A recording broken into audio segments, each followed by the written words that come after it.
comme dit la Bible, c'est ni par force, ni par puissance, mais par ton esprit. Et quand j'ai dit, mais attends, je rêve ou quoi? Et quelque chose essayait de me dire, c'était pensé. Or, c'était plus que ça. Vous voyez, le diable, c'est un mentor comme elle lui a dit, non, ça c'est, tu mens, c'est ce qu'elle vient nous dire. Parce que des fois, quand Dieu, il sait qu'on a reçu quelque chose, il essaye de nous persuader, oh non, quand on revient à nous-mêmes, ah non, c'était pas, tu es en train de mentir. Mais qu'est-ce que j'ai fait? Nous qui avions passé le temps là après, je me suis levé vers 6 heures du matin, plus 1 heure dans la prière, devant Dieu. Et ça a confirmé que vendredi, c'était puissant. J'ai même dit, ceux qui sont là, ce n'était pas le moment de partir. Et c'est dommage, notre sœur, tu t'es fait arracher. Non, mais c'est pas ça, là. Non, il fallait rester. Elle avait un problème avec ses enfants. Le problème avec... Vous savez, quand on écoute le téléphone, c'est là qu'on dit il y a un problème. Là. Si on a vécu des veillées, moi, j'ai des enfants. Mais quand je disais à genoux, Seigneur, tu vas régler le problème. Parce que qu'est-ce qui se passe à mon regard? Le rêve a confirmé que Dieu est en train de protéger, surtout les sœurs, et 2 sœurs comme par hasard, pouf, le moment compris. Il n'y avait pas de problème avant. Et c'est à ce moment qu'on rentre dans la prière. Parfois, on passe à côté des choses. Dieu veut délivrer. Et parce que quand on part comme ça, ça distrait. Je comprends 2 fois, quand ça dure, il y a certains qui doivent partir, ils avertissent, 2 fois ils disent gentiment, ils partent discrètement. Mais 2 fois, quand on est devant, on part comme ça, ça fait... L'ennemi se sert de ça. Évitez, je n'essaye pas de vous tenir, parce qu'il y a quelque chose qui s'est passé. La preuve, ça a confirmé. La preuve, on était dans un combat.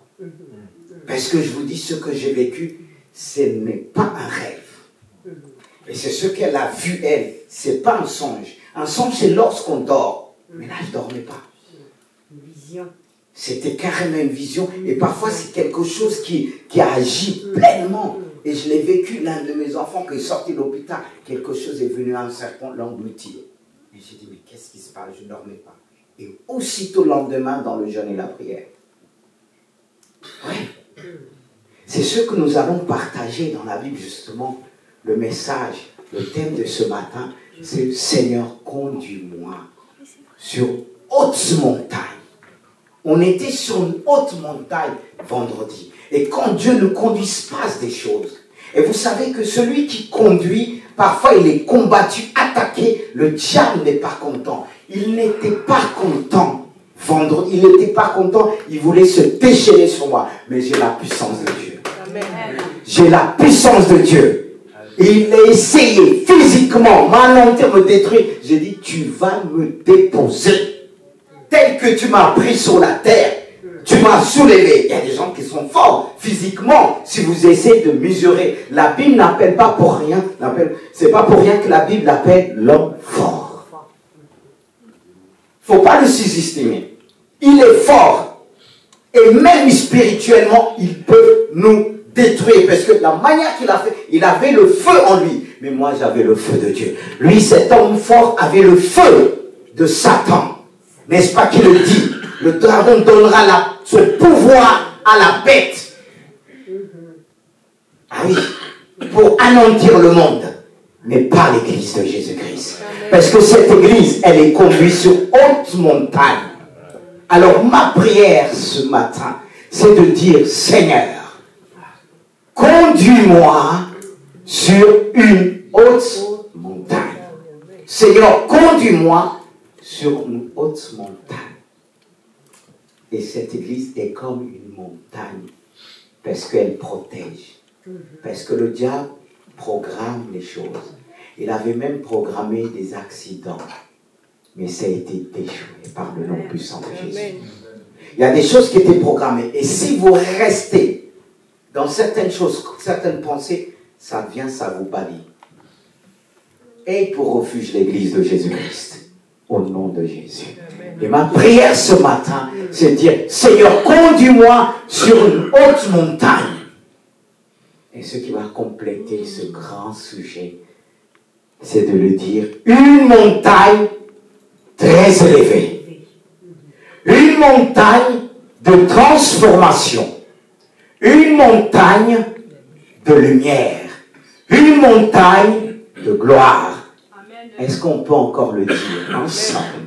Peut-être je vous invite à se mettre debout. C'est comme une prière qu'on va sceller suite à ce thème. Seigneur, c'est de le dire à haute voix. Seigneur, conduis-moi sur une haute montagne. Une montagne très élevée. Une montagne de transformation. Une montagne de lumière. Une montagne de gloire. Seigneur, c'est ce que nous voulons voir ce matin. Nous voulons que tu conduises ton Église, source de Siloé, sur cette montagne, cette haute montagne, cette montagne très élevée, qui nous permet de voir le Père qui est sur une montagne très élevée, qui est élevé au-dessus de tout, et que son temps remplit tout ce lieu par le nom puissant de Jésus. Une montagne qui va nous transformer. Une montagne ce matin qui va nous éclairer. Une montagne qui va répandre ta gloire dans les cœurs de tous, Seigneur, ce matin. C'est le désir de mon cœur. C'est le désir de notre cœur. C'est ce que nous voulons voir. Et nous allons voir ta gloire. Nous allons voir ta gloire. Nous allons pas nous endormir par le nom puissant de Jésus. Seigneur, conduis-moi sur cette montagne. Conduis-moi pleinement. Seigneur, que rien ne puisse me distraire. Car l'ennemi ne pourra pas se tenir sur cette montagne. Car sur cette montagne, avec une Pierre, Jacques et Jean.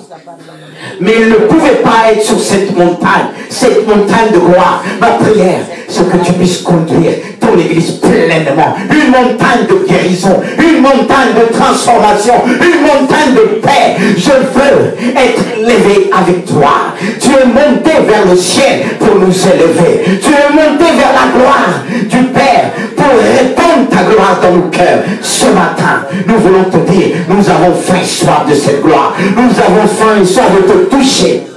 Et je veux te toucher avec mon cœur.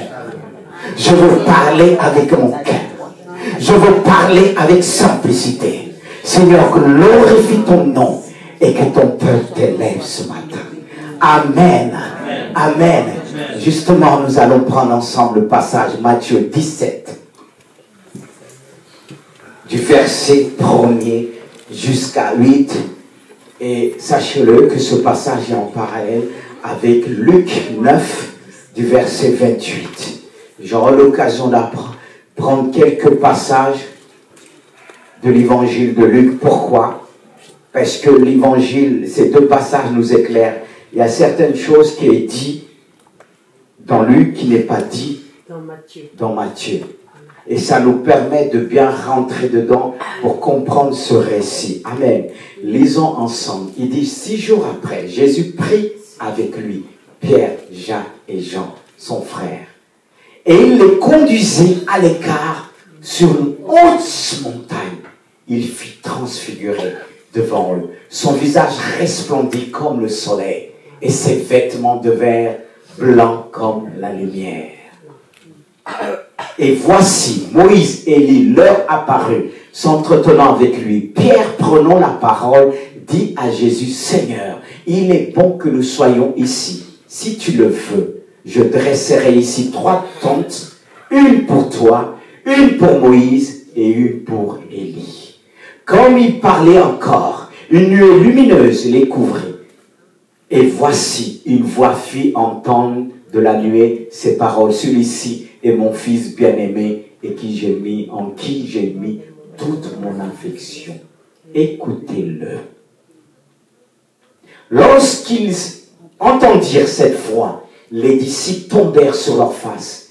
Ils furent saisis d'une grande frayeur. Mais Jésus, s'approchant, les toucha et dit, levez-vous, n'ayez pas peur. Ils levèrent les yeux, ils ne virent que Jésus seul. Ils ne virent que Jésus seul, et nous pouvons nous arrêter là. Jésus est le chemin, la vérité et la vie. Nul vient au Père que par lui. Et c'est ce Jésus qui va les conduire sur une haute montagne. Comme je disais au début, une montagne très élevée. Une montagne très élevée, c'est une montagne qui nous révèle la parole de Dieu. Comme je l'ai noté, la montagne de révélation prophétique. Et sur cette montagne, Dieu va se révéler. Et je compare cette église source de Siloé à cette montagne qui est très élevée. Car pour beaucoup, c'est ici que Dieu s'est révélé pleinement à vous. Je ne dis pas qu'il n'a jamais fait, mais je veux dire, il y a une révélation particulière dans cette église. Car la révélation, elle est progressive. Ce que tu as connu avant, Dieu veut t'emmener plus loin à travers ce ministère prophétique. À lui seul soit toute la gloire. Et c'est de lui dire tout simplement, Seigneur, conduis-moi sur une haute montagne. Une montagne très élevée. Une montagne qui va me permettre de voir ta gloire. Comme il est dit dans ce passage, Jésus a choisi et conduit ses quelques disciples. Il fait grâce à qui il veut. Il pouvait prendre d'autres parmi Pierre et Jean et Jacques, mais il a choisi Pierre et Jacques. Il les connaissait. Il les a conduits sur cette haute montagne de quoi qu'on pourrait dire ceci, de perfection. Pourquoi de perfection?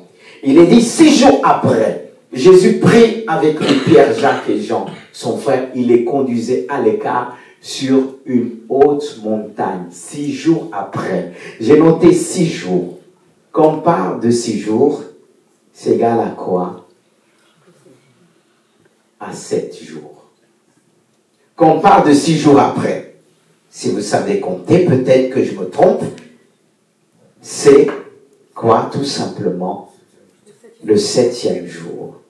Et quand on regarde Luc 9, 28, dit environ 8 jours après qu'il eut dit ces paroles, Jésus prit avec lui Pierre, Jean et Jacques, il monta sur la montagne pour prier. Et on pourra souligner aussi, c'est une montagne de prière. C'est un lieu de prière. Et je veux dire ce lieu pour Dieu, c'est un lieu de prière. Surtout quand on vient vendredi, on ne vient pas pour se tourner à gauche, à droite, se distraire à gauche, à droite. On vient pour prier. C'est lorsqu'on prie, c'est là que Dieu se révèle.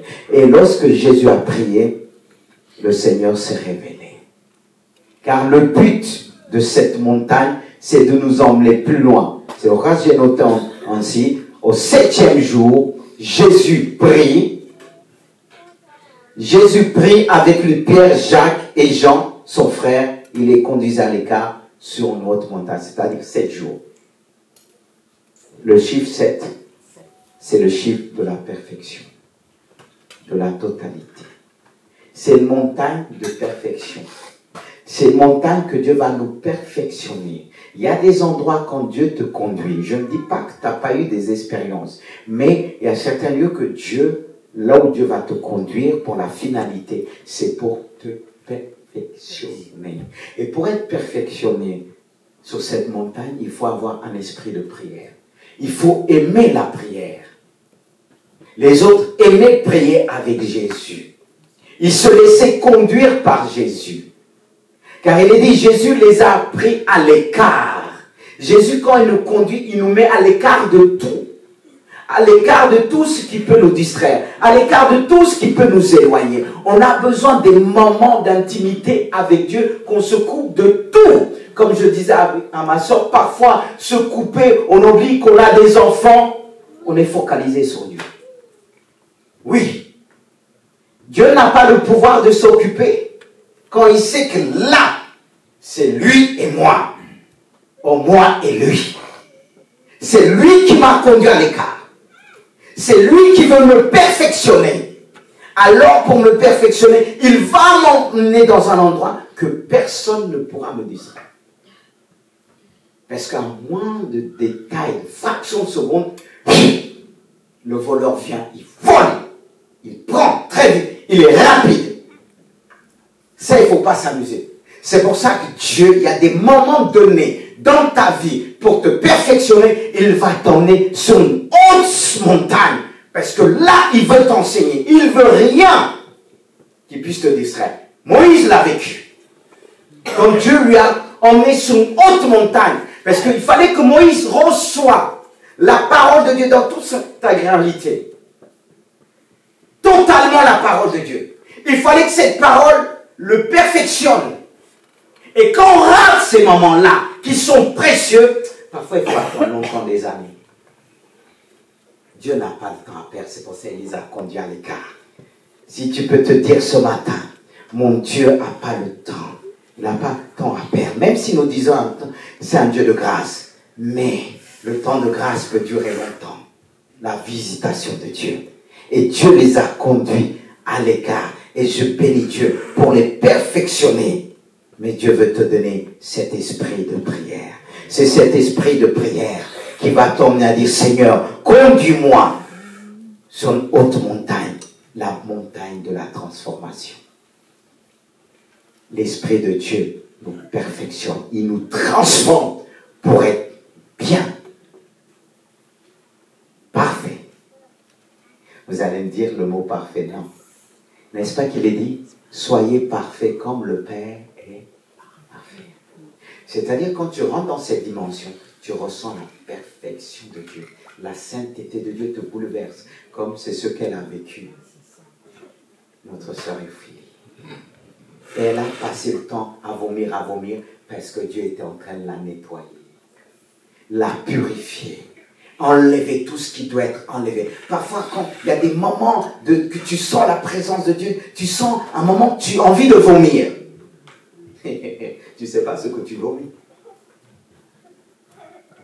C'est un de mes enfants qui disait spirituellement lorsqu'il était attaqué. Et moi, je ne voyais pas. Il dit, il vomissait les nuits. Tu comprends mieux? Je ne dis pas ça pour vous effrayer. Mais lui, il l'a vu. Je l'avais ouvert les yeux. Et par les expériences des autres, on apprend. On dit, mais qu'est-ce que je peux vomir? Je vomis comme ça. Tu ne vomis pas comme ça, c'est un nettoyage. Parce qu'il y a des personnes, je ne sais pas, selon ce qui s'est passé, ils ont ramassé dans tous les sens. Parce que toi, tu ne vois pas. Mais lorsque Dieu te perfectionne, il t'emmène sur cette montagne, il y a des choses à enlever. Et elle ne sentait plus si elle était dans son corps, hors de son corps. Non! Elle était dans la présence de Dieu, sur une haute montagne. Et quand tu es sur une haute montagne, tu ne vois rien autour de toi. Tu te trouves comme tu es encerclé dans un cercle. C'est ce que tu as vécu, ma fille. Que Dieu te bénisse. Beaucoup se disent, ah Seigneur, je veux vivre cela. Mais si vous avez bien écouté, en même temps, elle n'était pas bien. Elle était, ah, des fois on n'est pas bien. C'est ça la sainteté de Dieu. Et c'est ce qu'ils ont vécu, Pierre et Jean. Mais Dieu est là, à côté de nous. Et si tu le dis, ce matin, de tout ton cœur, Seigneur, conduis-moi sur une haute montagne pour être transformé. Est-ce que tu veux être transformé? Et là, il utilise le mot transfiguré, pas transformé. Les mots ont un sens.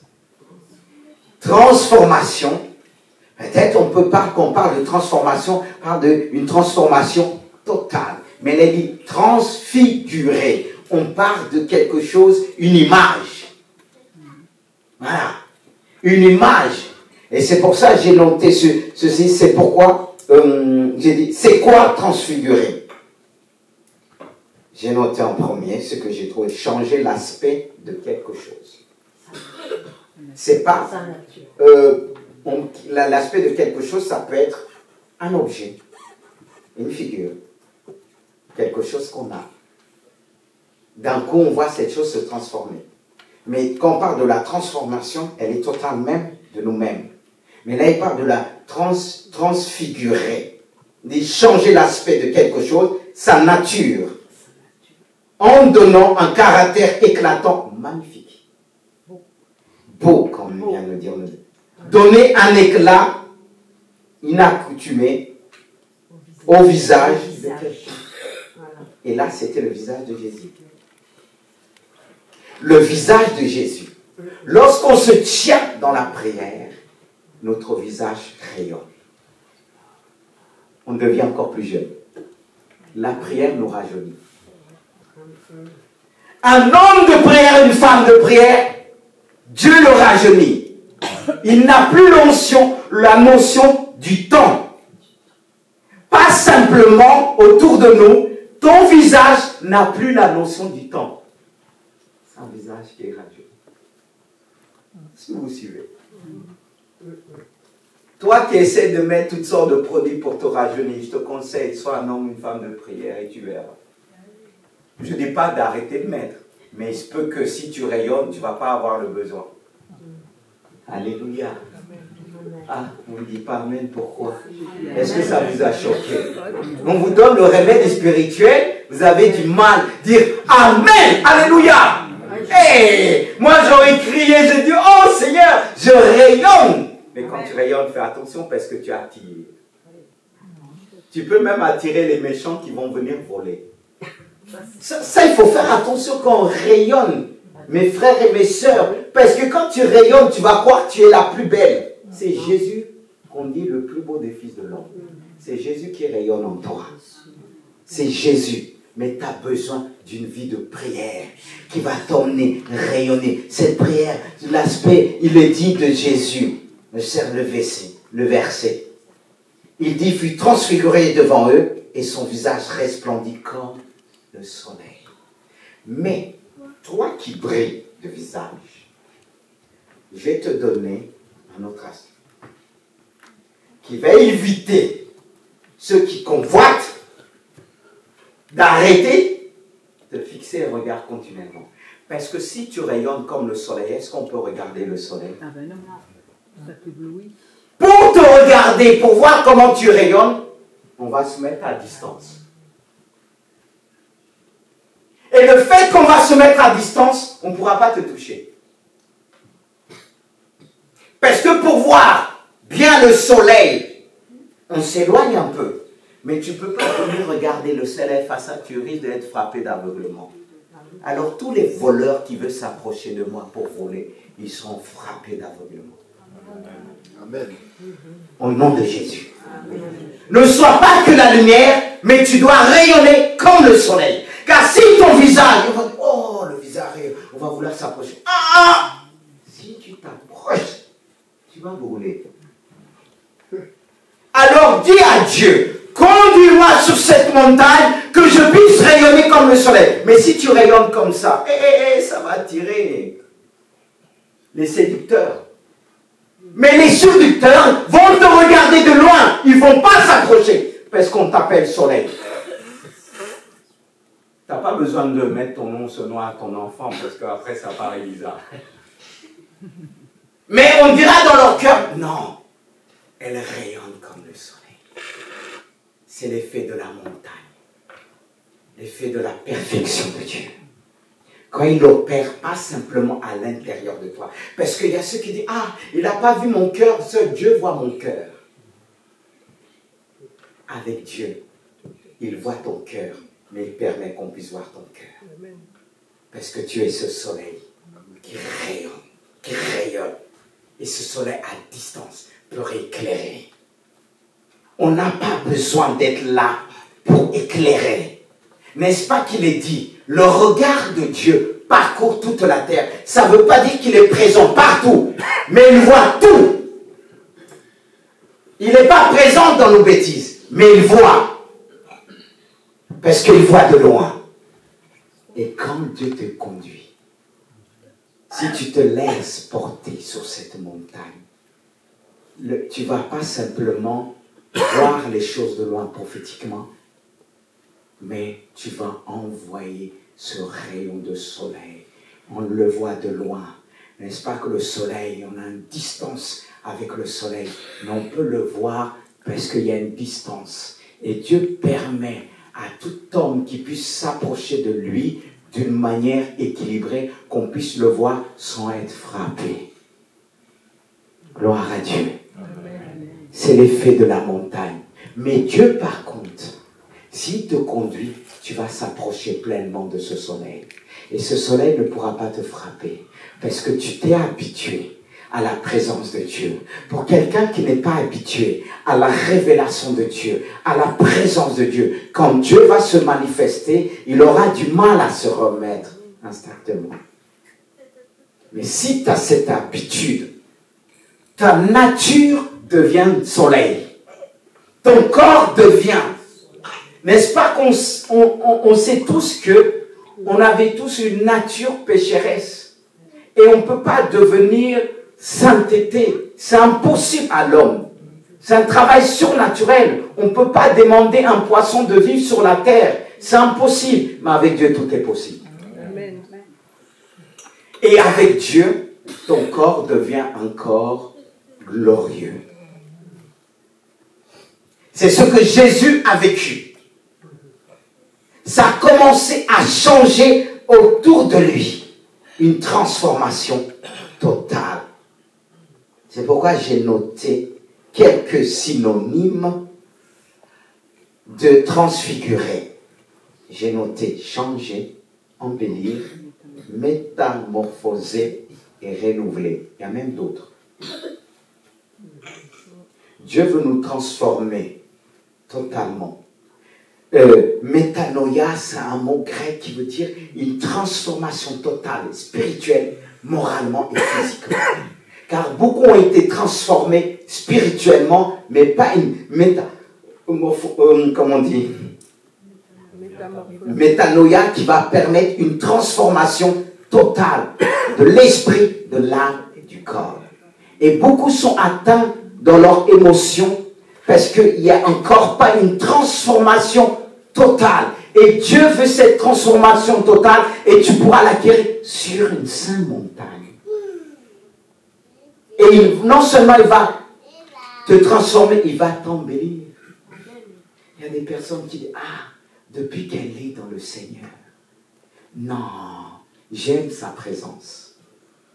On ne cherche pas de la présence d'un tel pour être avec, se marier avec un tel ou un tel, non, parce que sa présence nous fait du bien. Et la présence de Jésus nous embellit, nous rend encore plus beaux, plus belles. Oui. Personne ne veut être encore plus beau, plus belle, ça ne vous intéresse pas. Vous allez dire, t'as un bon cœur. Il n'y a pas que le cœur de Jésus qu'on voyait là. On ne voyait pas le cœur de Jésus, on voyait son visage. On voyait son visage et ce qui est bien. Jésus est là pour nous renouveler. Et sur cette montagne, il nous renouvelle. Ce qui me laisse dire et entendre que Dieu, écoutez bien, renouvelle sur sa montagne. Et quand Dieu prend son église comme une montagne, il renouvelle. Est-ce que j'entends beaucoup qui disent, je suis fatigué, je ne vais pas venir à l'église. Je ne sais pas quoi vous dire. Si moi, je suis conscient que sur la montagne, il me renouvelle.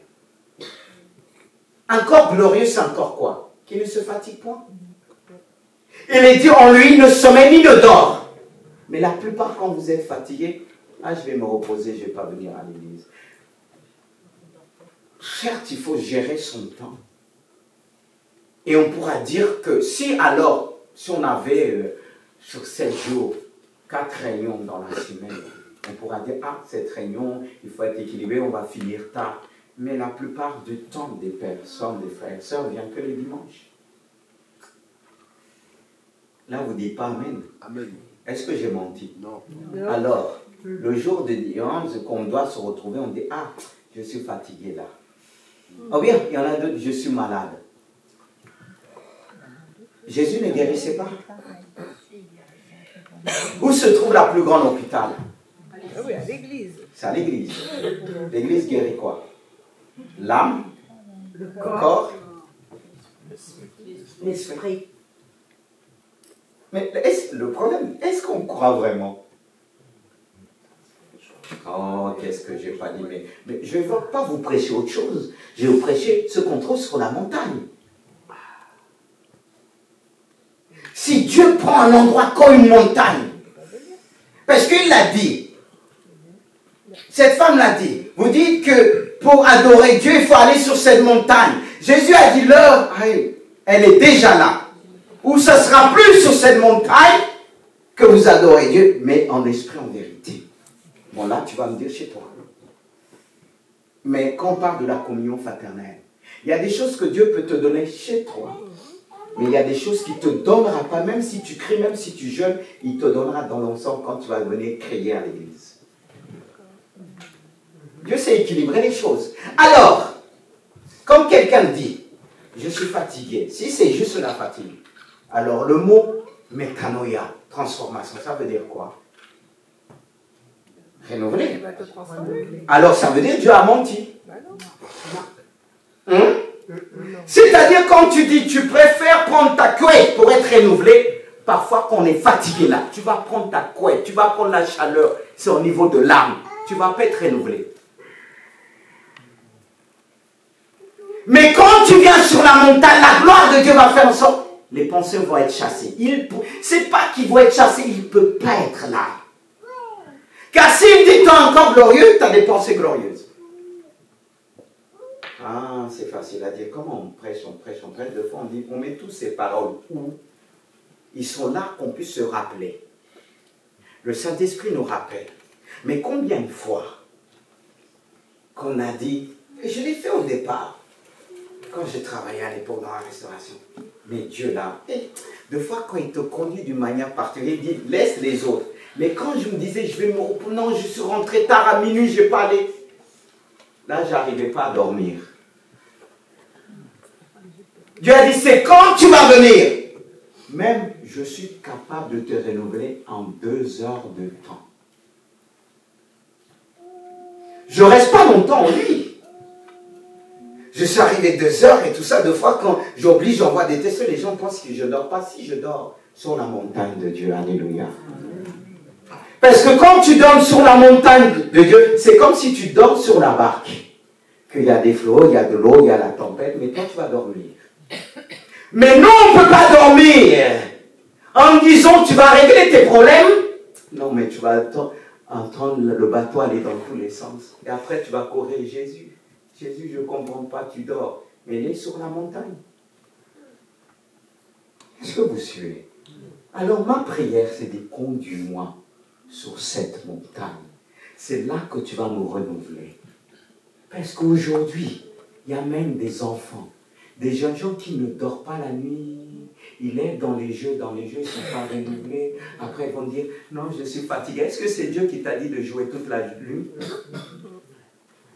Allez dans ton rendez-vous, là, tu étais fort, mais si, pour venir sur cette montagne, que tu vas être renouvelé spirituellement, moralement, et que tu vas repartir avec force. Parce que quand on n'est pas renouvelé, le diable nous attaque facilement. Et tu vas enchaîner ton travail à la semaine. Tu n'es pas renouvelé. D'où le burn-out. Parce que c'est spirituel après tout. Le burn-out n'est pas que physique, il est spirituel. Si tu n'es pas renouvelé, c'est pourquoi le diable veut nous charger, nous empêcher d'aller sur la montagne comme à soulever. Parce qu'il est en colère. En disant, c'est toi qui les montres. C'est toi qui les parles. Je vais te faire régler ton compte. Mais il ne savait pas, il y avait le feu. Il m'a soulevé, mais le feu de Dieu l'a permis de... Tu le déposes. C'est ça. Si tu veux. Alléluia. Dis Seigneur, conduis-moi sur cette montagne. Conduis-moi sur cette montagne. Et toi, tu as lutté un jour, une journée, 2 jours, 3 jours, 4 jours. Tu as prié. 6e jour, comme cet homme qui est parti voir. C'est mieux, il ne trouvait pas. Il disait à Élie, j'ai rien vu, j'ai rien vu. Il dit, vas-y. Au bout de la 7e fois, c'est là qu'il a vu la gloire de Dieu. Tu as longtemps cherché, plusieurs jours, mais aujourd'hui, c'est ton 7e jour. Dieu se révèle à toi sur cette montagne. Est-ce que tu vas le dire? Esprit prophétique, révèle-toi. Révèle-toi pleinement. Et c'est là qu'il va changer ton visage. Comme Luc qui dit, tout simplement, chapitre 9, verset 29, pendant qu'il priait, l'aspect de son visage change. Un aspect qui donne, qui nous communique l'amour. Pas un visage qui montre que tu es tout le temps en colère. Et toi qui as un visage qui montre que tu es tout le temps en colère, viens sur cette montagne. Tes enfants vont dire, ah, c'est plus le visage de mon père, c'est plus le visage de ma mère qui est tout le temps en colère. Il ne faut pas les en vouloir, ils n'ont pas été renouvelés. Quand on n'a pas été renouvelé, si ton cœur n'a pas été renouvelé, ton visage ne va pas être renouvelé. N'est-ce pas qu'il est dit, c'est de l'abondance du cœur que la bouche parle. Et en touchant ton cœur, Dieu touche ton aspect physique. Il nous a créés en 3 dimensions. Esprit, âme et corps. Alors il ne va pas agir dans ton cœur et laisser ton corps. Alors ton visage doit changer. Et si ton visage change, les choses vont changer autour de toi. Amen. Si ton visage change, même ceux que tu dis, ils sont méchants, ils ne pourront pas venir avec leur visage de démon, parce qu'ils verront le visage de Jésus en toi. Jésus qui les regarde. Et le visage de Jésus exerce une autorité suprême. Amen. Alors continue à le dire. Seigneur, conduis-moi sur une haute montagne, une montagne de lumière. Tu vas me dire, mais ça suffit, le visage resplendit. Non. Là, il ne s'agit pas du visage. Il est dit qu'il fut transfiguré devant eux, ses vêtements deviennent blancs comme la lumière. Mes frères, Dieu veut nous emmener, sœurs, sur cette montagne pour qu'il puisse nous accorder cette lumière, pour qu'il puisse dire de toi, tu es la lumière du monde. Et la lumière doit éclairer. Elle éclaire les hommes dans leurs ténèbres. Elle les emmène à abandonner le péché. Et tout ce qui est en toi doit être lumière. Tout ce que tu fais dans ta vie est lumière. Tes habits doivent être lumière. Tes habits doivent glorifier Dieu. Parce que Dieu veut se servir de tes habits. C'est pourquoi j'ai l'habitude de dire, et je le redis, ceux qui donnent leurs habits à gauche, à droite, prêtre, ne faites pas ça. Si quelqu'un veut vous avoir, c'est par vos habits. Regarde là, Dieu utilise les habits de Jésus. Parce que les habits de Jésus reflétaient sa personnalité qui est lumière. Si quelqu'un veut t'éteindre, il peut utiliser tes habits. N'est-ce pas qu'on parle des habits comme une torche, comme une lumière? Si quelqu'un veut t'éteindre, car les habits que tu as représentent ce que tu es, n'est-ce pas qu'il est dit Jésus est lumière? Si je suis lumière, quelqu'un pour m'avoir, il voit cette lumière à travers mes habits. Qu'est-ce qu'il peut faire? Comme le dit ces jeunes-là qui changent leurs affaires à gauche, à droite, c'est qu'ils ne se respectent pas.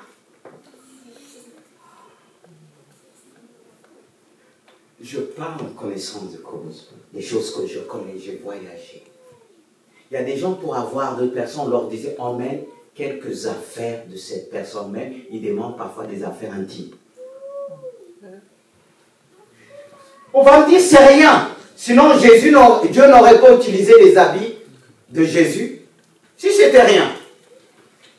Si c'était rien, on est dans le Nouveau Testament. Il est dit, tellement cette vie de prière qu'il avait dans ses habits reflétait la lumière, reflétait ce que Jésus est. Alors ce que tu as, ta sueur, si quelqu'un veut t'avoir, il y a ta sueur sur tes affaires.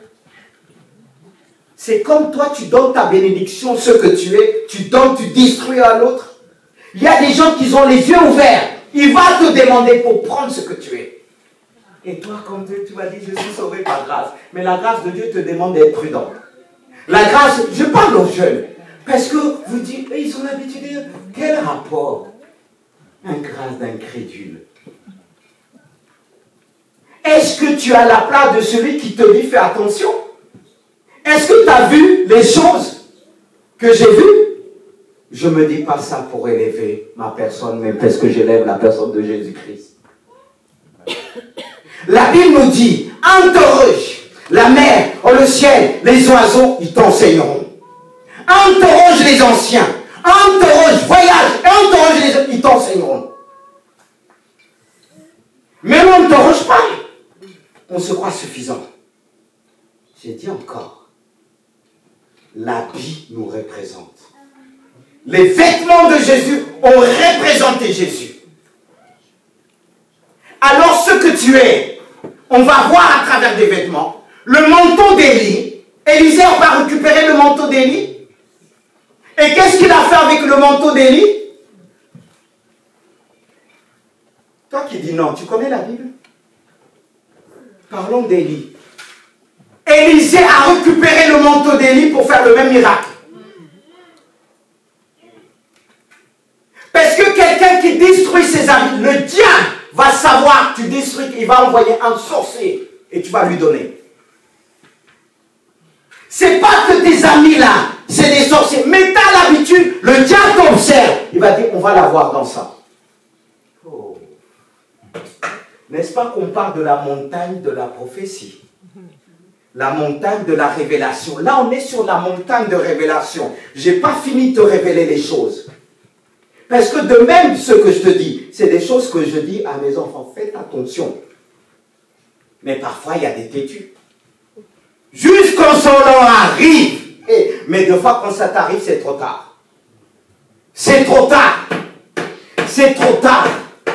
Moi, si j'étais comme ça, je donnais. Une personne a fini par me dire, c'était pour la voir. Tu es venu, il est beau ton t-shirt. C'est pour ça que peut-être tu vas dire, est-ce que je ne peux pas donner toutes ces affaires, mais prie. Amen. Enlève par la prière. N'est-ce pas qu'il est dit, tout est sanctifié par la prière et par la parole. Quand tu donnes, après prie.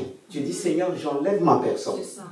J'enlève tout ce qui me représente. Alors le fait que tu as prié, ça va faire son effet. Mais toi qui as l'habitude de faire des échanges comme ça, ce n'est pas le cas. Quelqu'un qui a beaucoup, parce qu'on donne, ou certains donnent, la prie. Parce que tu le fais de bon cœur. Tu ne le fais pas pour récupérer ça après, tu le fais de bon cœur. Là, je tiens à équilibrer. Parce que sinon, qu'est-ce que je vais faire de ces beaux habits? Et tu pleures parce que tu ne peux plus rentrer dessus, dedans. Oh bon, ça vous dérange? Ouais, ça arrive, hein. On ne reste pas comme on était avant. On prend des quelques kilos, quelques graisses. Mais c'est beau, ça rayonne devant Dieu, alléluia. Tu crois que tu vas rester comme tu étais, le veste comme ça? Voilà, tu as 20 ans, ça passe, mais on rayonne toujours. Je ne vous ai pas encouragé. Non, mais comment ça? Non, mais est-ce qu'on ne prend pas? Parfois on lutte pour ne pas prendre des kilos. Quand on voit nos enfants ils grandir, mais nous on arrête de grandir. Vous voulez qu'on grandit comment? Horizontalement, si on ne veille pas. Alléluia. Amen. Oui, c'est pour ça qu'on voit les anciennes photos. C'était toi? Non mais ça nous donne une bonne dose de humilité quand même quelque part. Hein, parce que des fois on ne peut pas. Mais avec Dieu on rayonne. Venez sur la montagne, il n'y aura pas de problème. Amen. Venez sur la montagne. Vous n'allez pas vous prendre la tête avec tout ça. Quand tu vas prendre, tu vas dire, hey, peut-être ton mari, ta femme, tu dis, et c'est ça que j'aime. Tu vas dire, t'es sûr, tu vas croire, il te ment. Parce que tu rayonnes, alléluia. Amen. Parce que tu es sur la montagne. Alors dis, Seigneur, conduis-moi sur cette montagne de lumière pour éclairer les autres. Jésus était cette lumière. Comme quelqu'un a dit, la lumière de l'aube transfigurait le paysage. La lumière que tu es, quand tu arrives quelque part, c'est clair partout. Pour avoir des chrétiens dans une entreprise, c'est une bénédiction pour le patron, pour l'entreprise. Il y a des francs-maçons même, ils veulent employer des chrétiens. Parce qu'ils ont tellement fait que Dieu peut décréter la destruction. Mais comment Dieu va détruire une telle entreprise s'il y a 2 chrétiens et chrétiens? Il ne va pas détruire parce qu'il y a sa lumière. Mais quand il n'y a plus de lumière, pouf, par terre. Dieu nous a établis même dans des endroits difficiles pour éclairer. Regarde, tu vas te rappeler. Des fois, quand tu vas près de tes collègues, parfois ils se sentent gênés. Tu ne te poses pas la question? Tu vas dire, peut-être il y a quelqu'un qui dit, oui, parce que mes collègues, ils ont vu quelque chose en moi. Non, ils ne savent pas l'expliquer. Ils sont comme si on les a vus. Parfois, tu vois quelqu'un, ah oui, une fois, je suis allé visiter quelqu'un, dès que je suis arrivé, la personne faisait comme ça, elle se cachait. Je dis, mais qu'est-ce qu'il y a? Elle me dit, elle n'est pas maquillée. Est-ce que c'était vraiment ça? Non, mais il y a du tout, hein? Il y en a qui veulent se cacher. Je dis, mais pourquoi? Mais quand on rayonne le rayon de Dieu, on est belle. Ça, c'est du maquillage naturel. Amen. Alléluia. Encouragez-moi. Toi, tu cherches le maquillage du monde. Cherche le maquillage de Dieu. Tu rayonnes, c'est lumière. Ça brille, ça donne toutes les couleurs. Amen. Alléluia. Hey, que Dieu te bénisse. L'arc-en-ciel sur ton visage. Tu veux passer, peut-être tu vas dire, hein, on va dire toutes les couleurs. Mais quand il y a l'arc-en-ciel, tu dis, ah, ça rappelle l'amour de Dieu, les bontés de Dieu. Ton visage doit rayonner comme l'arc-en-ciel. Rappeler l'alliance qu'on a eue avec Dieu. Oui. Et cette lumière que nous sommes doit rappeler l'amour de Dieu qui nous aime, qui ne va pas nous détruire. Tu comprends pourquoi? Quand tu rayonnes comme l'arc-en-ciel, Dieu ne va pas détruire l'entreprise là où tu es. Parce qu'à travers l'arc-en-ciel, Dieu a dit, je peux détruire de cette manière. Ah, merci ma soeur, tu m'as inspiré. Alléluia. Comme quoi on a besoin des autres. Mais c'est vrai, quand il y a l'alliance, le signe de l'alliance, ton visage est comme un signe de l'alliance. Tes habits sont comme un signe de l'alliance. Quand Dieu veut détruire, quand il voit ce signe de l'alliance, l'arc-en-ciel, il passe autre.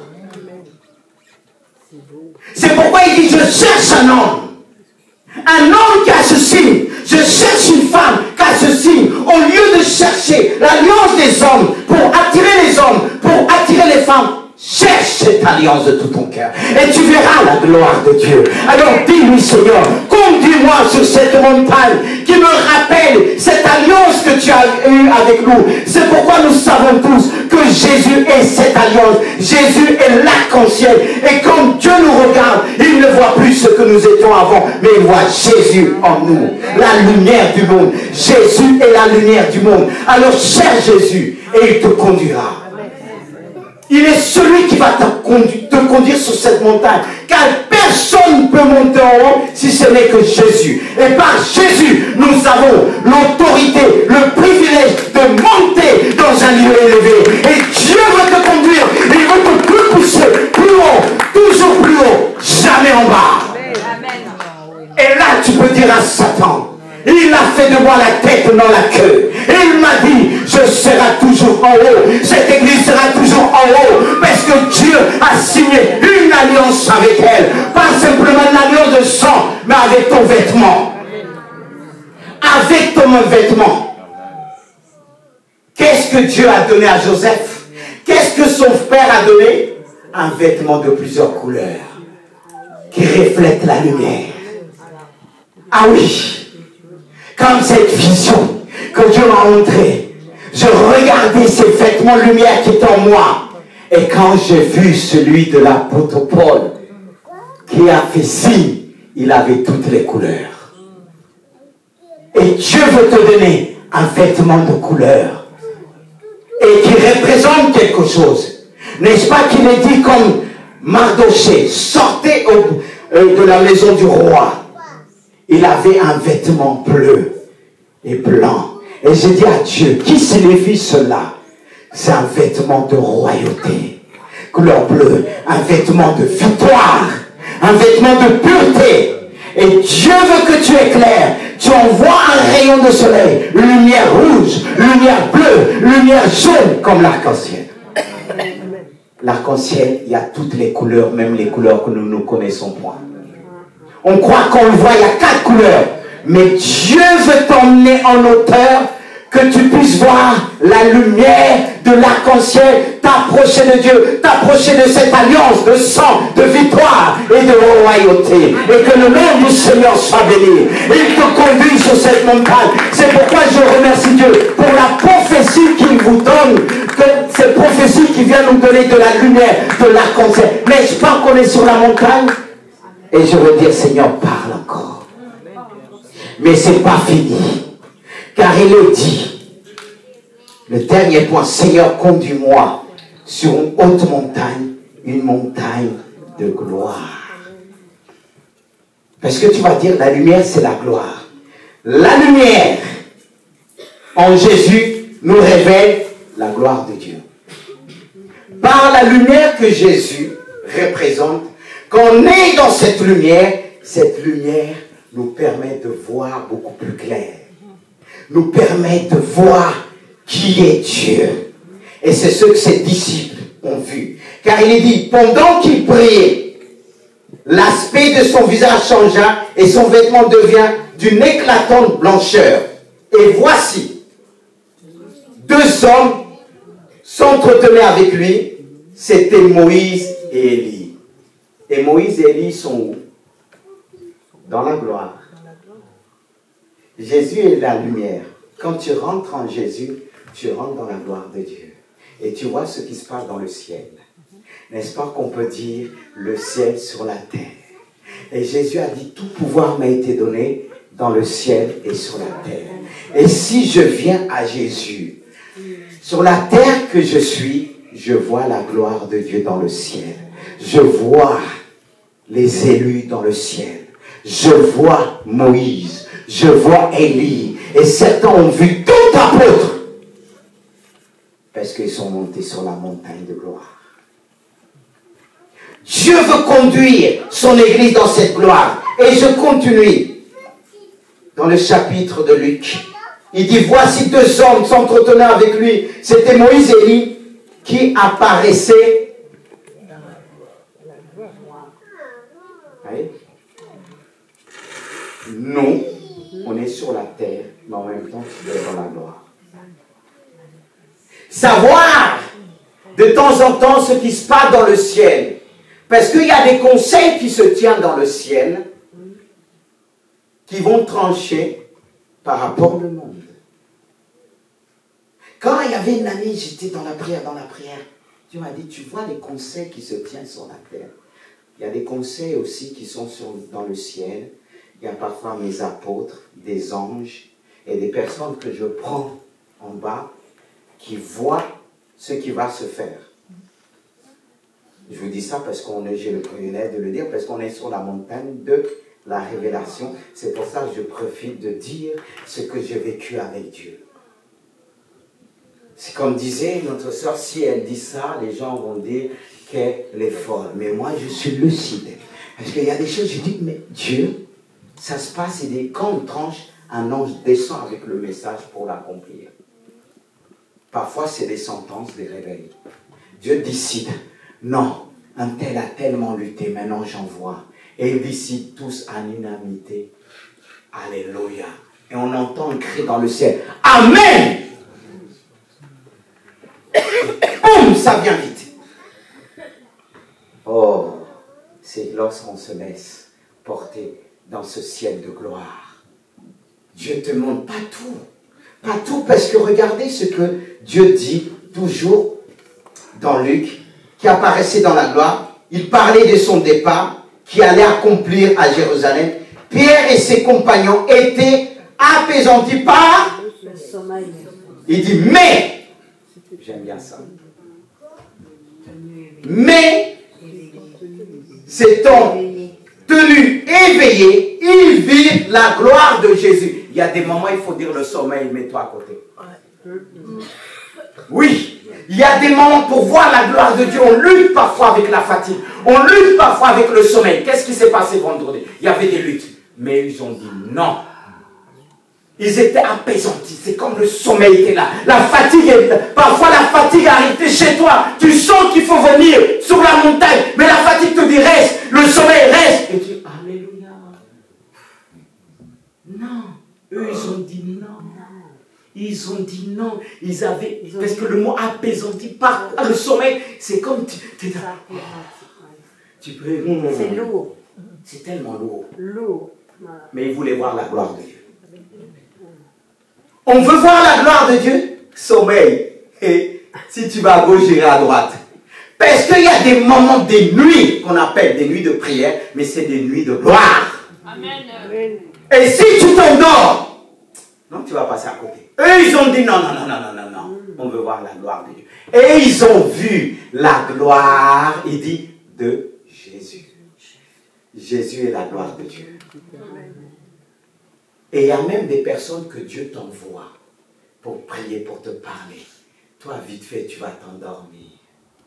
On a toujours tous lutté dans le sommeil. Moi, deux fois, j'ai accueilli des gens tellement j'étais fatigué la nuit. Je devais donner un conseil. J'ai dit, hey! J'étais là, je dis, si je dors là, la personne ne va plus revenir. Elle va dire quoi? Il ne me respecte pas. Mais deux fois, je lutte.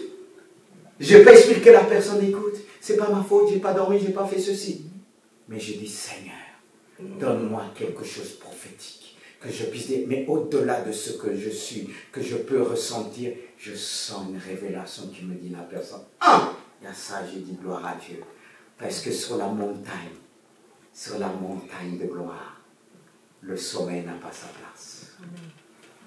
Moïse est monté, il est dit, 40 jours, il dit 40 jours et 40 nuits. Quand il dit 40 nuits, pour préciser, Moïse n'a pas dormi. Quand on dit bien, c'est ça. Nous, on aurait pensé dire, de temps en temps, il dormait, il allait boire, il allait danser, un petit peu regarder la télé, téléphoner. Allô, tu es là, écoute là, je suis sur la montagne, je vois la gloire de Dieu en bas, moi je suis en haut. C'était pas ça. Coupé de tout. Enfant, femme. Non. Et ses pensées n'étaient pas été dans la parole de Dieu. La gloire de Dieu. Pas le sommeil. Mais qui peut rester 40 jours sans dormir? On parle parfois de jeûner 40. Mais ça, sans dormir. C'est ce qu'on appelle un jeûne miraculeux. Et dans la montagne, on trouve le miraculeux. Il y a quand on décrète le jeûne, parfois regarde, quand on décrète le jeûne tout seul, tu te fatigues. Mais quand c'est un jeûne collectif sur la montagne, là, tu as la force. Oui. Parce que ça fait partie du surnaturel de Dieu. Et sur cette montagne, toi qui as des difficultés de prier, Dieu te donne un temps surnaturel. Que peut-être tu vas jeûner 3 jours. Tu ne vas pas dormir. Parce que les dit en lui, ne sommeille ni ne dort. Là, tu es arrivé dans une autre dimension. Que le sommeil ne peut pas t'atteindre. Que la fatigue ne peut pas t'atteindre. Parce que pour rentrer dans ça, tu passes dans un temps que tu vas être apaisanti par la fatigue, par le sommeil. N'est-ce pas qu'on jeûne? Le premier jour, 2 jours, c'est difficile. Mais quand on commence à arriver, 3 jours, ton corps commence à s'aligner. Ton âme commence à s'aligner. Et Dieu t'invite à le vivre. Ne t'arrête pas sur les paroles intellectuelles. Dire, je vais mourir, je suis malade, je suis ceci, je suis... Sur la montagne, il n'y a pas ça. Il n'y a pas tu vas mourir, tu vas vivre. Je ne mourrai pas, mais je vivrai. Je raconterai les bienfaits de Dieu. Mais hélas, quand on est sur cette montagne pour décaler, il y a certains qui commencent à dormir. Il faut soulever ces personnes. C'est pas facile, mais Jésus était là. C'est pas pareil à Gethsémane. À Gethsémane, c'était vraiment terrestre. Il y avait un combat, mais ils sont endormis. Vous avez remarqué? Ils sont endormis. Les vêtements de Jésus, c'était pas subi un changement, mais là, c'était Jésus homme. La nature. Dieu nous appelle, il y a des moments donnés. On va croire qu'on est toujours sur la montagne, mais il nous fait vivre sur la vallée. Au milieu des épreuves. Au milieu de la synagogue de Satan. Et là, Jésus combattait tellement, il y avait la pression. Sa sueur était comme des gouttes de sang. Mais il a combattu parce qu'il avait vécu déjà sur la montagne.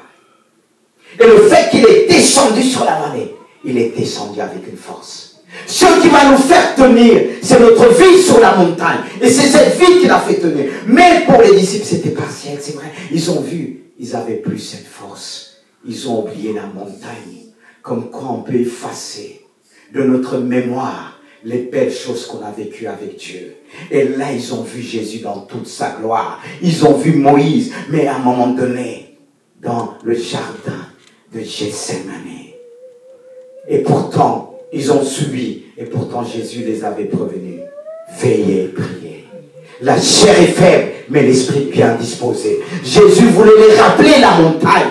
Mais là, ils ont dit, oh oui, oui, oui, combien même tous abandonnons-nous. Avec Jésus, c'est plus que des paroles. Suivre Jésus, c'est plus que des paroles. Combien de personnes ont été honnêtes? Ils ont dit, pasteur, je serai là, c'est ma place. 2 jours, ils ne sont plus là. 3 jours, ils ne sont plus là. Parce qu'ils ont quitté cette vision qu'ils ont eue sur la montagne. Ne quitte jamais cette vision. Si tu la quittes, tu ne pourras pas tenir. À un moment, ils ont oublié ça. Ils ont oublié que quand ils étaient là tout tremblants, parce qu'ils ont eu peur quand ils ont entendu la voix de Dieu. Qui peut voir Dieu et tenir? Qui peut voir Dieu et vivre? Qui peut voir Dieu et vivre? On ne peut pas voir Dieu et vivre. Regardez, ils étaient tous tremblants, une grande frayeur. Quand on parle de frayeur, c'est une grande peur. Ils tremblaient. Ils avaient peur. Mais qui est venu vers eux pour enlever cette peur? C'est Jésus. C'est Jésus qui est venu prier pour eux. Parce que sans Jésus, on ne peut pas voir Dieu et vivre. Et lorsqu'ils ont levé la tête, il y avait Moïse, tout cela, la voix de Dieu, la présence de Dieu. Il est dit, ils ont vu Jésus seul. Jésus seul. Jésus seul. C'est Jésus qui va te permettre de tenir. C'est Jésus qui va te permettre de recevoir la paix. Ils avaient besoin de la paix. Parce que parfois on parle du trouble. On pense qu'il n'y a que l'ennemi qui peut trouver. La vision de Dieu peut nous troubler si on n'a pas Jésus. La vision de Dieu fait peur. Les peurs que vous avez eues, ce n'est pas toujours la présence de l'ennemi. Ça peut être aussi la présence de Dieu. Car personne ne peut voir Dieu. Dieu se manifester en parole. Comme Dieu parle, c'est comme un tremblement de terre. C'est pourquoi on a besoin d'être dans la gloire de Jésus. On a besoin d'être dans Jésus. Jésus n'a pas tremblé. Jésus n'a pas mal interprété. Parce que quand on a peur, on interprète mal la vision de Dieu. Mais quand on reçoit Jésus qui nous dit, n'aie pas peur, je suis là, relève. Jésus va te permettre de bien interpréter la vision de Dieu. À lui seul ça, toute la gloire. Alors ma prière, c'est de le dire, Jésus, conduis-moi. Je veux voir la gloire de Dieu. N'oubliez pas Jésus. Beaucoup de gens dans le monde veulent voir la gloire de Dieu, mais sans Jésus. C'est pourquoi ça fait des grandes peurs dans les cœurs. Certains ont vu des révélations. Certains ont vu des choses. Et la plupart des musulmans, quand ils ont vu la gloire de Dieu, ils ont vu Jésus. Et ça calme un petit peu les choses. Ils ont vu l'amour de Jésus. Ils ont vu que Jésus se mettre à leur portée pour leur parler de l'amour de Dieu. Ils ont vu la lumière de Jésus. Ceux qui avaient jamais, des personnes qui n'avaient jamais connu Dieu, après, quand Jésus s'est manifesté, ils l'ont reconnu comme tel. La lumière. Et ceux qui sont venus comme l'apôtre Paul pour faire du mal ont été frappés d'aveuglement. Heureusement, l'apôtre Paul s'est repenti. Et Dieu l'a donné, il a redonné la vue. Et si tu te répands, Dieu te redonne la vue. Si tu te répands d'avoir sorti sur cette montagne, il va te redonner la vue. Parce que ce qui fait en sorte que tu as peur, tu ne vois plus spirituellement. Tu ne vois plus spirituellement. L'homme a besoin de la lumière de Dieu. Pourquoi les hommes sont perdus? Parce qu'ils sont plus éclairés dans l'or et ténèbres. Et ils vivent dans la peur, dans le trou. Mais la Bible nous montre que Jésus est le prince de paix. Et sur cette montagne, il va te donner la paix. Et quand tu vas descendre, on va voir la lumière qui descend sur la terre. On verra en toi l'amour de Christ. On verra en toi le pardon de Dieu. Est-ce que tu peux dire Amen? Est-ce que tu peux dire Amen et te mettre debout et remercier Dieu pour ce message, pour cette révélation que Dieu t'a donnée ce matin. À lui seul soit toute la gloire. On va encore le dire. Seigneur, tu m'as conduit ce matin. Je ne veux pas simplement y rester, mais je veux descendre avec toute cette bénédiction que j'ai acquise. Tu m'as perfectionné sur cette montagne. Tu m'as donné la paix sur cette montagne. J'étais dans la peur, j'étais dans la confusion, mais aujourd'hui, ton esprit m'a restauré. Aujourd'hui, tu m'as renouvelé. Aujourd'hui, tu as changé quelque chose en moi. Je veux te bénir. Bénis ton Dieu. Remercie ton Dieu pour sa parole. Elle a fait un effet en toi. Elle t'a libéré. Reçois la libération. Reçois. Elle ne quitte plus. Et spirituellement, ne sort plus. Spirituellement, physiquement, tu quittes la montagne. Mais ton esprit doit rester dans le lieu céleste, dans la gloire de Dieu, pour voir la grandeur de Dieu, pour voir le paradis. Car ce qui nous donne l'espérance, c'est ce qui nous révèle en ce qui concerne le paradis. Alors tu peux le dire, Christ en moi, l'espérance de la gloire. Christ en moi, l'espérance de la gloire. J'ai la chance que ni la mort, ni aucune créature ne pourra nous séparer de l'amour de Dieu manifesté en Jésus-Christ. Dieu a permis que tu puisses être sur cette montagne ce matin. Il t'a conduit sur cette montagne. Remercie le Seigneur. Remercie le Seigneur pour les paroles que tu as entendues. Ce sont des paroles de vie, des paroles de restauration, des paroles qui vont t'emmener à tenir ferme jusqu'au retour de Jésus. Seigneur, je te remercie. Tu nous as placés ce matin sur cette montagne sainte, cette montagne de Sion, pour nous révéler le Père, pour nous révéler le Père. Oh Seigneur, tu nous as donné sans mesure l'onction qui nous permet de tenir, qui nous permet de tenir. Tu nous as renouvelés. Seigneur, ce matin, malgré nos pensées, malgré les transformations que nous pouvons subir à cause parfois des nourritures impures, mais tu nous as donné la manne céleste. Tu nous as donné la manne céleste. Tu nous as donné la manne céleste qui guérit. Dieu guérit ton âme. Il t'a conduit avec amour. Il ne te juge pas. Il ne te condamne pas. Quand il voit la repentance dans un cœur, quand il voit un cœur qui pleure en lui disant, conduis-moi. Pierre avait tellement besoin de Dieu. Parfois on est comme Pierre, on dit, oh non, je veux rester ici. Tu as tellement senti la présence de Dieu, tu dis, tu veux rester sur la montagne. Dieu te dit, je n'ai pas fini avec toi. J'ai une mission. Tu dois montrer. Tu dois faire entendre ce que tu as entendu sur cette montagne. Tu dois apporter la lumière. Tu dois apporter ce rayon de soleil dans les cœurs. Je veux délivrer à travers toi. Je veux guérir à travers toi. Je veux restaurer à travers toi. C'est pourquoi il te guérit ce matin. Il guérit ton âme. Mets la main sur ton cœur. Car lorsque tu es rentré, tu étais tellement abattu, mais l'Esprit de Dieu vient sur toi pour te relever en disant, mon enfant, sois béni, mon enfant, sois guéri, mon enfant, sois restauré, sois guéri pour l'éternité. Oui, Dieu est capable de guérir spirituellement, moralement et physiquement. Reçois la guérison pour l'éternité. Dis à Dieu, je reçois ce matin pour répondre autour de moi. Rico Dios Santos. Rica Babaria Santa Carabacolia Santos. Rica Babaria Santa. Dis-lui, je reçois un esprit de gloire. Je reçois cette lumière pour éclairer le monde, pour éclairer autour de moi. Je reçois, quel que soit mon âge, je reçois pleinement. Seigneur, je serai tenté de dire, je reste sous cette montagne, mais le monde doit recevoir à travers moi. Dis à Dieu. Il entend et reçoit comme prière. Oui, le monde a besoin d'éclairer. Mes amis ont besoin d'être éclairés. Mes camarades à l'école, au travail, ont besoin d'être éclairés. Dis à Dieu, tu es la lumière, tu es aussi la lumière. Jésus te dit aussi, tu es la lumière du monde. Jésus n'a pas gardé les choses uniquement pour lui, mais il nous a donné. Il a été élevé. Il nous a élevés auprès du Père. La Bible dit, il intercède pour nous. Il intercède pour son Église, pour tes défaillances. Jésus prie pour toi, pour tes défaillances. Jésus est dit le Père.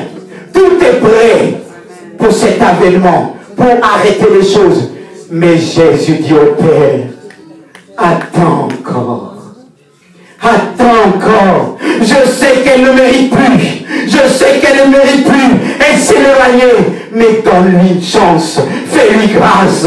Permets-moi encore d'aller lui parler. Permets-moi encore d'aller lui dire que Dieu t'aime, que Dieu veut te relever, que Dieu veut t'utiliser puissamment. Le monde a besoin de connaître l'avènement de Jésus-Christ à travers la lumière que tu es, à travers ce soleil que tu es, au nom puissant de Jésus.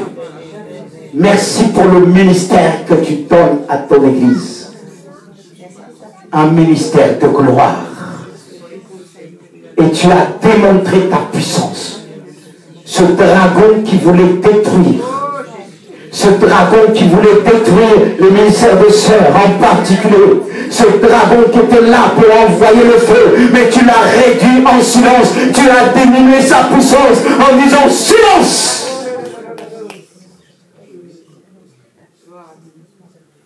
Et il est devenu petit.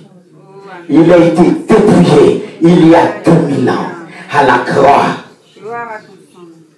On t'a pris, on t'a mis sur la croix. Mais le Père t'a enlevé. Amen. Tu as été ressuscité. Amen. Tu as été ressuscité. Et tu nous as ressuscité avec le Père. Nous te disons merci. Merci. Acclamons notre Dieu. Alléluia. C'est Jésus.